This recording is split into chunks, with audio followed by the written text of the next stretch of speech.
E aí, empreendedor, tudo bem? Primeiramente, muito bem-vindo a esse quarto encontro da Semana dos Contratos. E, novamente, para quem está chegando somente nesse encontro, meu nome é Almir Paz, sou casado, gaúcho, formado em Direito, tenho 28 anos e sou um apaixonado pelo mundo do empreendedorismo.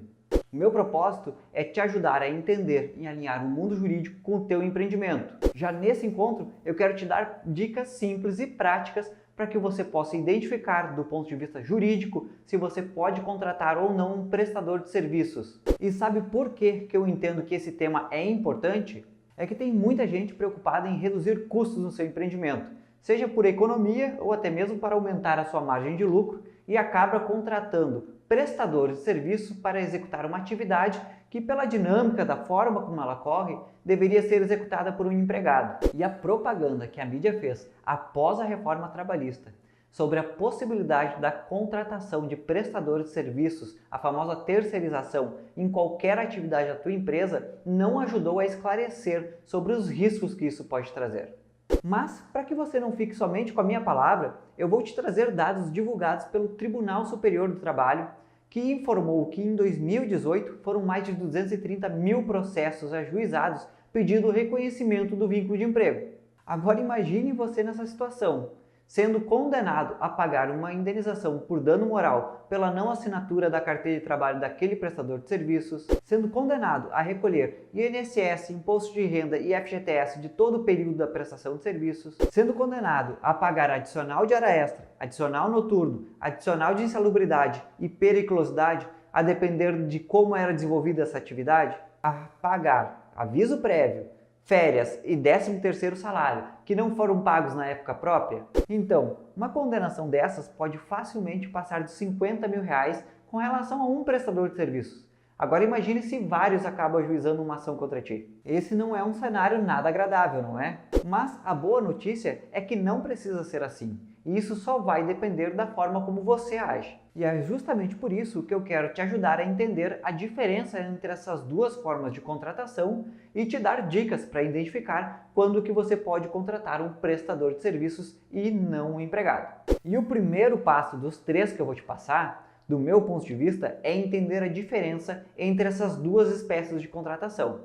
Se existe na nossa legislação essas duas possibilidades, é porque elas são diferentes, não faz sentido?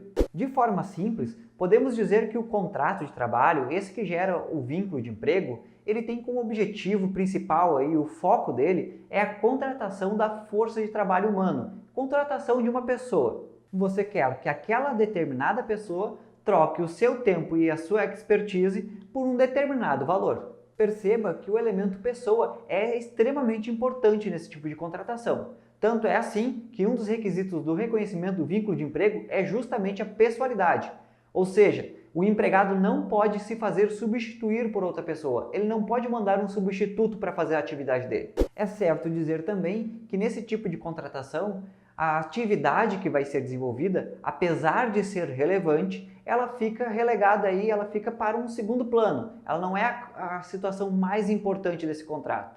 Já no contrato de prestação de serviços, como o próprio nome pode sugerir, o foco, o principal objetivo desse tipo de contratação é justamente a atividade, a prestação de serviços em si e o resultado que vai gerar disso. Então, nesse tipo de contratação, é o requisito pessoa que vai ficar em segundo plano. Na prestação de serviços, eu poderia te dizer que você simplesmente tem um problema e quer contratar alguém para resolver o problema. O foco está no problema e não na pessoa que você vai contratar. A ideia-chave na prestação de serviços é transferir essa atividade para um prestador de serviços e esperar o resultado, a solução, a conclusão desses serviços, sem se preocupar em quem vai fazer e como será feito. E já te dou a dica para dar preferência para contratar prestadores de serviços que sejam empresas. Você até pode contratar o prestador de serviço autônomo. E te digo que provavelmente vai existir vários advogados que vão elaborar várias teses mirabolantes para justificar essa contratação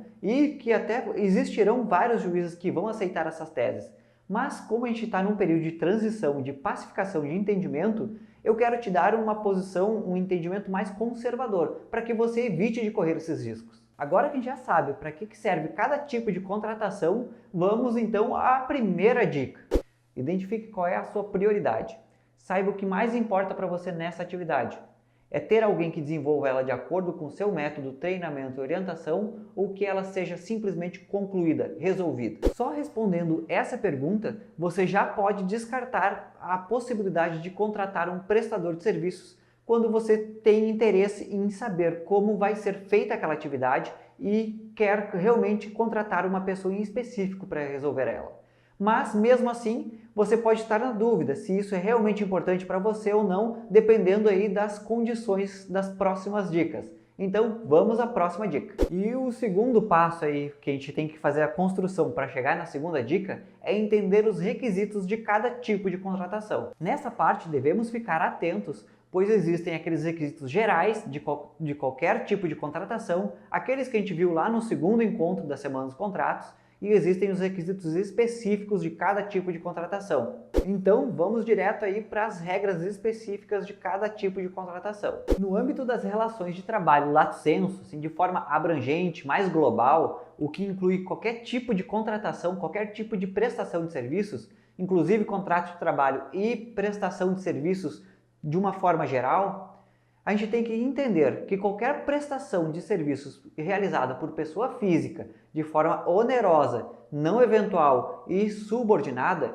vai ser considerada como uma contratação de um empregado. Então, a regra geral na nossa legislação é a contratação através da relação de emprego, do contrato de trabalho. E os requisitos dele são a pessoalidade, a subordinação, a não eventualidade e a onerosidade. Se na contratação que tu realizou estiverem presentes todos esses requisitos ao mesmo tempo, não importa qual é o nome que tu deu para este contrato, ele vai ser considerado um contrato de trabalho e vai haver o reconhecimento do vínculo de emprego desse prestador ou desse colaborador. E não tem choro. Com relação ao contrato de prestação de serviços, devemos ficar atentos, pois existem duas espécies de contratação. A contratação de pessoa física, que também é conhecida como contrato de prestação de serviços de autônomo, e a contratação de pessoa jurídica, a empresa, que é conhecido simplesmente como contrato de prestação de serviços. No contrato de prestação de serviços do autônomo, o principal requisito aí que diferencia, que distingue ele da relação de emprego e do contrato de trabalho é justamente a autonomia para exercer as suas atividades, afastando o requisito da subordinação. Como eu já disse antes, não interessa como vai ser feita essa atividade. O que te interessa vai ser o resultado. Já no contrato de prestação de serviços celebrado por pessoa jurídica, além de não poder haver aí a subordinação, também não pode haver a pessoalidade. Agora, vamos entender aí o que pode ser considerado subordinado e o que pode ser considerado pessoalidade, pois como já deve ter dado para perceber, os problemas entre confusão da relação de emprego com a prestação de serviços moram justamente nesses dois requisitos, da subordinação e da pessoalidade. Com relação à pessoalidade, isso é até bem simples.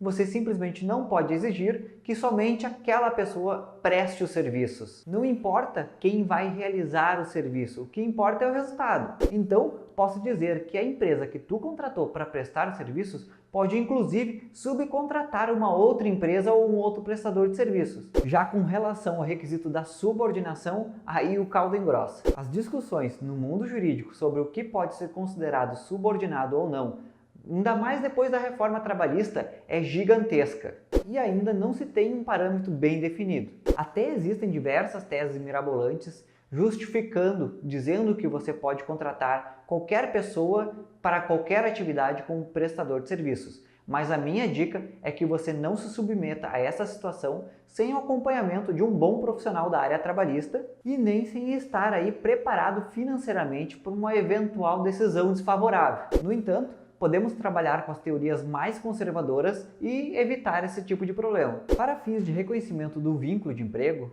existem dois tipos de subordinação. A subjetiva, que é identificada pela relação de hierarquia entre a empresa e o empregado, e a objetiva, também conhecida como teoria da subordinação estrutural, que pode ser identificada pelo acolhimento pela empresa da atividade daquele empregado dentro da sua dinâmica, nas atividades principais dela, ainda que não haja uma relação de hierarquia propriamente dita. Com a reforma trabalhista, que possibilitou a contratação em qualquer atividade da tua empresa, seja ela principal ou acessória, essa teoria da subordinação estrutural acabou sendo flexibilizada. No entanto, a fiscalização do trabalho ainda anda aplicando ela com muita força com relação aos prestadores de serviço autônomos e com relação às MEIs. Por isso que eu te dei aquela dica anteriormente de priorizar a contratação de prestadores de serviços por meio de empresas, né? E evitar contratar prestadores de serviços autônomos e MEIs